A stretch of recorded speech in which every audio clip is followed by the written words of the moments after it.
What's good, Patreon fam? I have a lot of clients that I meet who tell me that they've had intimacy problems in their relationships. They tell me that their man haven't touched them, and I've heard 5 years, 2 years, 8 months, 6 months. It spans the gamut. But there are a lot of women who are in relationships or in even marriages who haven't been touched by their partners, who haven't had sex with their partners for a long time, right?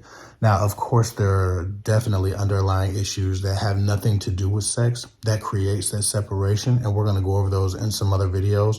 But in this video, I just want to go over two very sex-specific reasons that a person can build up the resentment in you, or for you, I'm sorry, to stop initiating sex and stop trying completely to have sex. Again, there's a lot of things, there's a lot of layers to the loss of intimacy in the relationship, but there are a couple of sex-specific reasons. That's what we're going to talk about today. So one of the first two reasons that we're going to talk about today is he sees you just getting through it, right? If a man ever notices you just grit and bear sex with him, if he just notices you going through the motions as a means to an end, he'll ultimately grow resentful and stop pursuing sex with you completely, not wanting to need you in that way, right? This is rebellion as a result of the resentment that he builds. And that comes as a result of you making him feel less beautiful or less desired, less enjoyed. A lot of women think all they got to do is show up. And the ones who do show up think that they're doing that man a favor when they do. Right? He should be happy. He should be proud that he's still getting some, or he should be satisfied with them just, allowing him to have sex with them. And that's just not the case.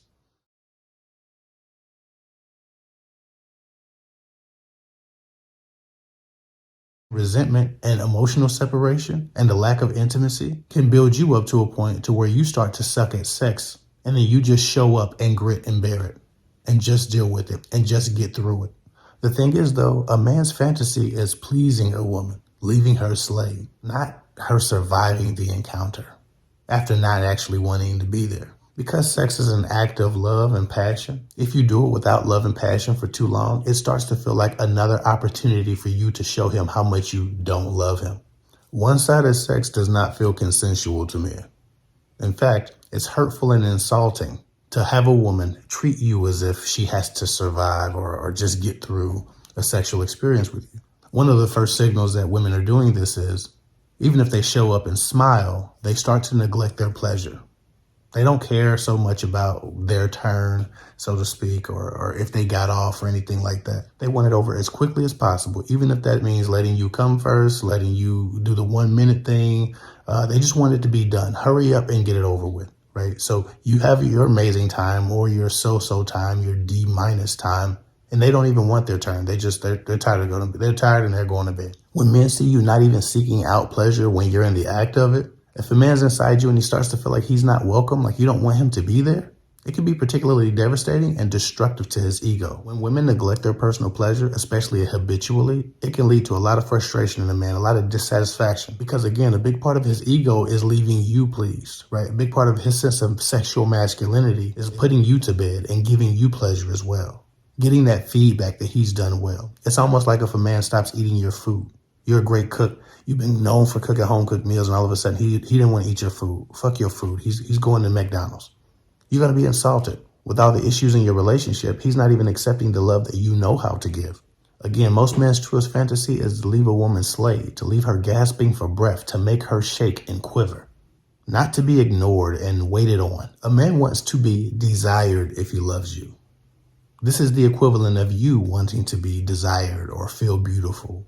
He does not want to be pacified, and you not seeking out your pleasure and coming to the event with passion and intention habitually makes him feel like he can't please you, and it creates insecurities in him, as well as resentment, which turns into him rebelling in other ways.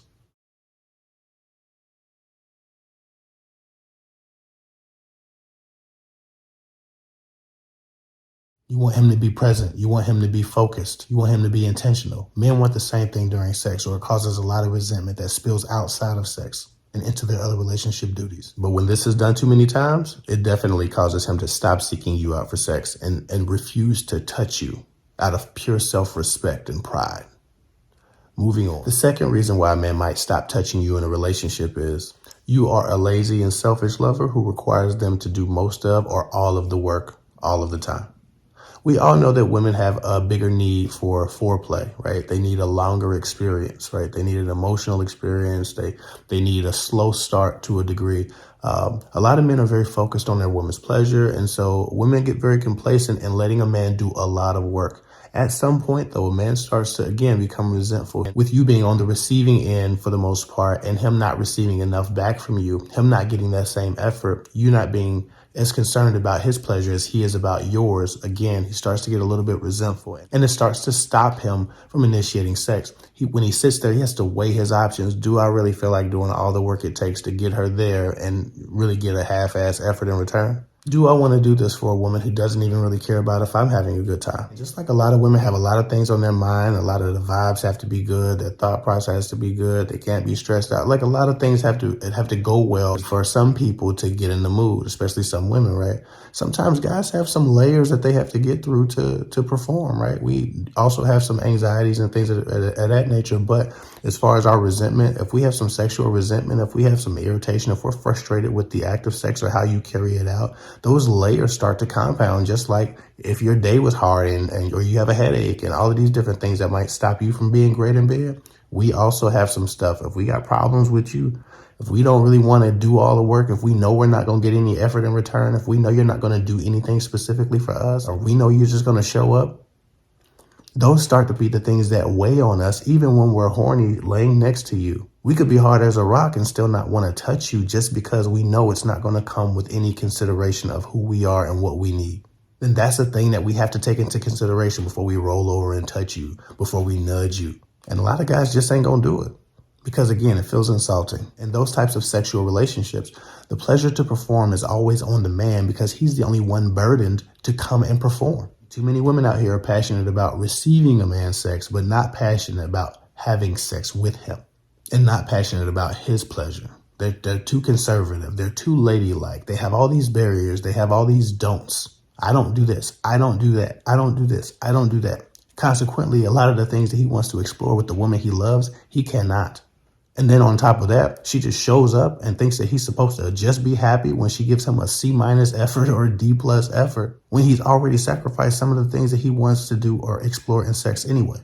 You compound that for months and years, it starts to become a lot less worth the effort for a man who's starting to try to figure out why he's accepting so little from someone he's giving so much to sexually, or who won't allow him to give anything additional to. You can be conservative politically. You can be conservative religiously. But when it comes to sex, you need to have a range of things that you're going to do with your partner. And I'm not talking about the taboo, but you at least have to show up and give some effort. You both have to be in agreement about where the sexual boundaries in your relationships are. A lot of times, just like men unilaterally decide if there's going to be a relationship, right? We've always heard these guys, I got plans for you. Just be cool. Just be patient. We always hear about these men who unilaterally decide if the relationship is going to the next level, which I think is bullshit. Don't do that. But there are as many women who unilaterally decide sex. And I understand consent is important. Consent is valuable. But if you don't give consent for anything outside of missionary, where you just lay on your back like a dead body, a man is going to stop wanting to screw you. He's going to start feeling unloved, not cared for.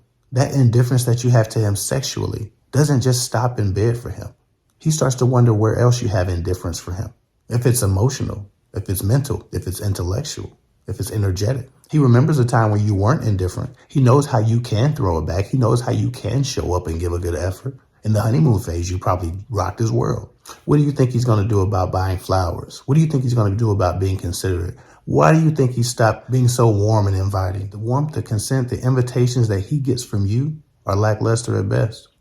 Again, it starts with sexual intimacy, or that might be the first thing you notice. It doesn't actually start there, but that might be the first thing you notice. But it's so much bigger than sex when a man won't touch you. Now, of course, these videos are to help the women who are having these issues. It's not to blame them solely for the breakdown of their relationships. Of course, it takes two to tango, and it takes two to screw up a relationship. The indifference that a woman feels that she doesn't want a man inside of her, or she comes and half-asses the job just as a duty, can have a lot to do with that man's failures in the relationship in other areas. So I'm not blaming a woman for being in a position where she's indifferent. I'm saying that the two sexual reasons that a man starts to build resentment for you and not touch you anymore are these two reasons a lot of times. Now, there are tons of reasons we're going to go over those, but these are one of the first two things that women notice if the relationship is otherwise okay. These are the things that start to build that it just feels like we're friends, or it just feels like we're a roommate type of vibe. So again, he notices you just getting through it, not really wanting to be there, and neglecting your own pleasure and making it all about him and all about making it quick and getting it over with. And the other one is you're just a really selfish lover. You enjoy sex. You love head. You love this. You love that. You have all of these favorites. He does those things because he's insanely attracted to you. And then you don't do anything in return because you don't do that. You're too ladylike or whatever. That's just not something you do. It's fine enough, but if you don't contribute to his pleasure in an intentional way, it starts to make him feel like a dumbass. It starts to make him feel played, like he's just some sucker. His pride, his masculinity will stop him from touching you. He'd much rather go downstairs, jack off, come back upstairs, and go to bed next to you. That's the reality. So anyway, I hope this helps. Thanks for being patrons. Again, these things won't be for those who have virgin ears. We have an adult conversation. We have grown folk talk. So we're going to just be saying it how it needs to be said. Thanks for watching. I'll get with y'all later.